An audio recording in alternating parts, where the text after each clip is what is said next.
Hello, this is Pastor Roland. Welcome.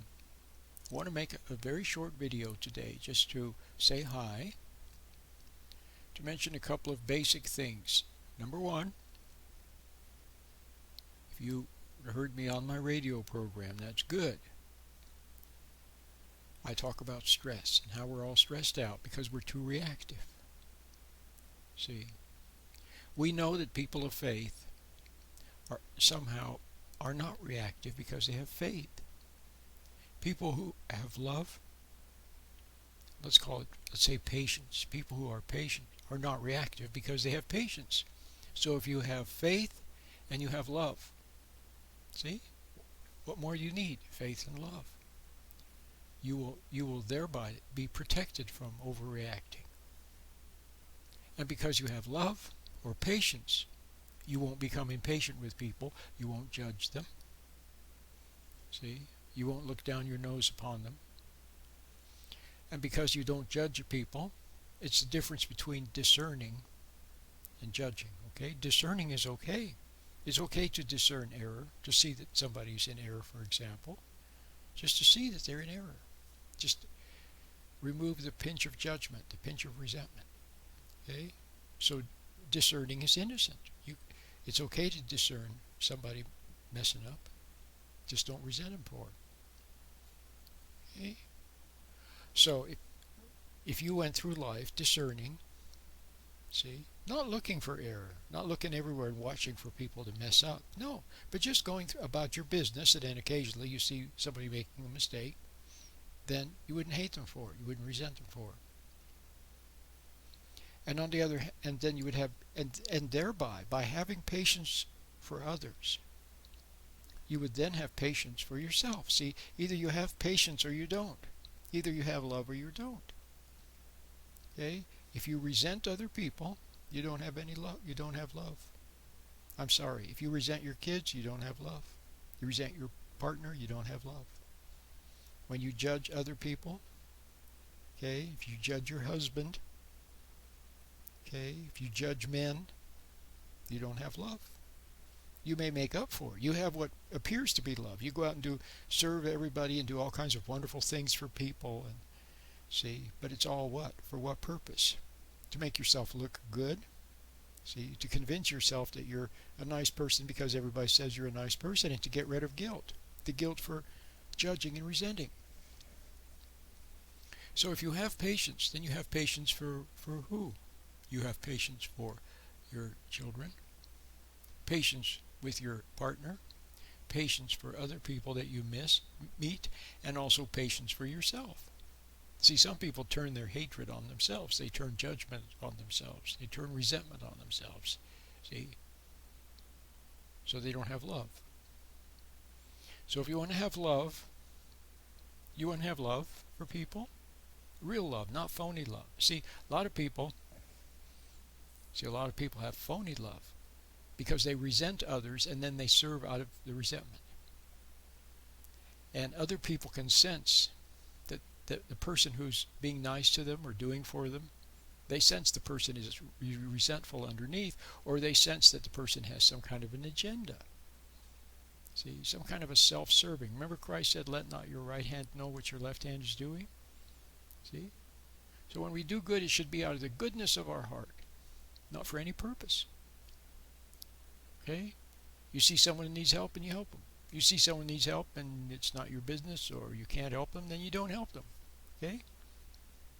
A lot of people go around serving and acting nice and doing for other people. It's all, see, there's something phony about it. So do you want to have love? Don't resent. See?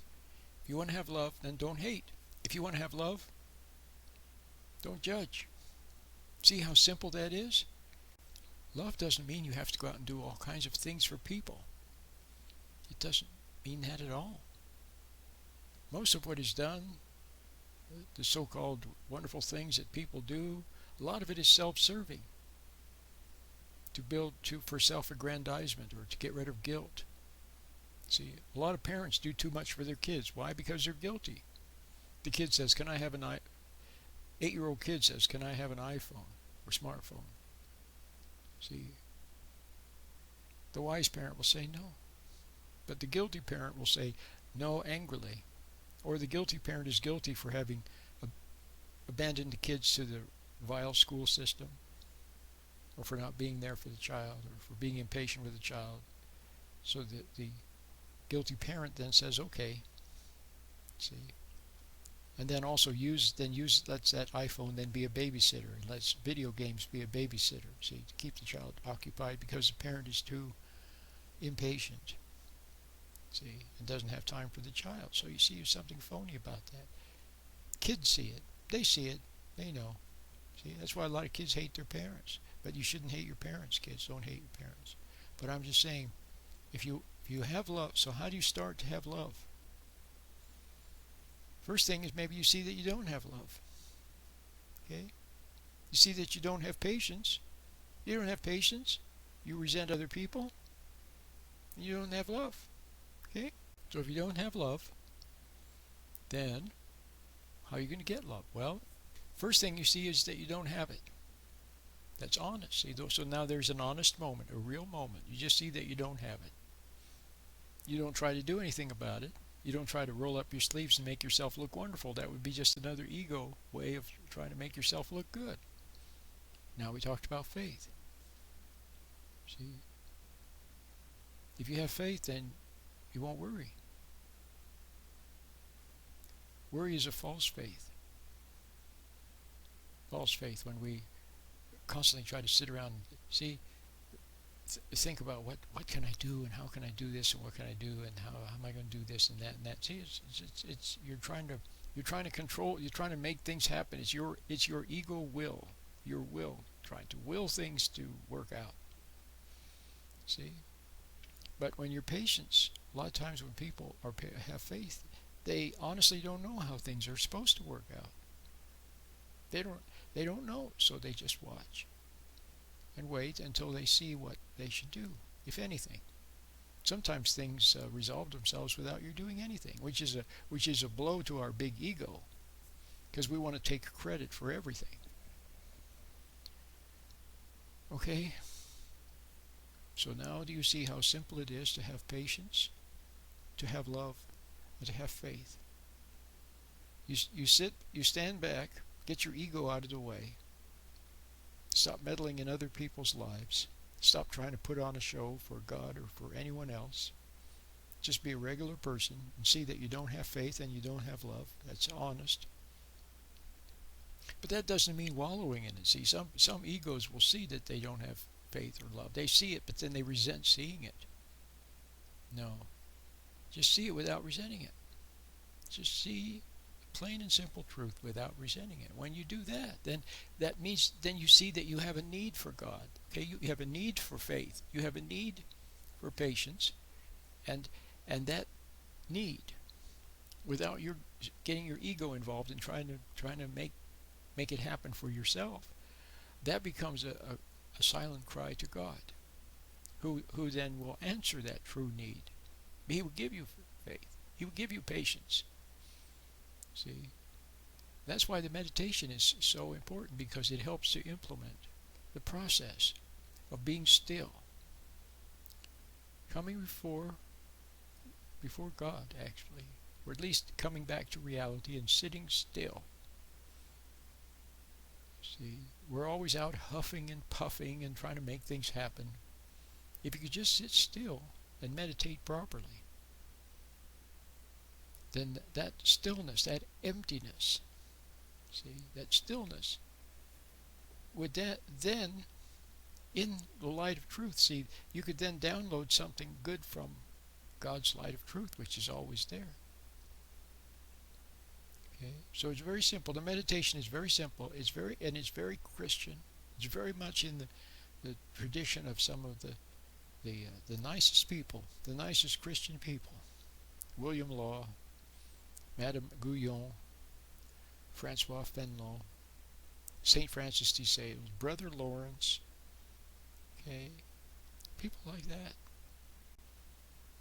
A.B. Simpson, A.W. Tozer. Yes. See, It's very much in the tradition of honest, thoughtful Christian people who sought to have to get close to God in a very sincere way. This meditation is in that tradition. It's very beautiful. It's very simple, and I give it away. Okay, I give it away, which is very nice. It's very nice, you see. So may I recommend you try the meditation. Listen to my radio program. Try the meditation, so you can stand back from your thoughts, your imagination. Okay. The meditation will help you to stand back from excessive thoughts, worries, doubts, fears. See? You see how our fate, when we're faithless, then we are in a frame of mind, a frame of mind where doubt thoughts and worry thoughts make their approach. Okay, so you've been in that kind of a frame of mind now for probably most of your life, actually. So now you just have to learn how to stand back and observe those thoughts without interacting with them. Just observe them. Okay? Find a new way of relating to things. That's what you need, is a new way of relating to things. Not the old way of the resentful way, the angry way, the reacting and getting upset way, and then feeling guilty, and then going overboard to do things to try to patch up the mess that you made of things and to placate guilt. And see, and isn't that tiring, and it's phony too. You know it's phony. It's self-serving. So now you need a new way of relating to everything.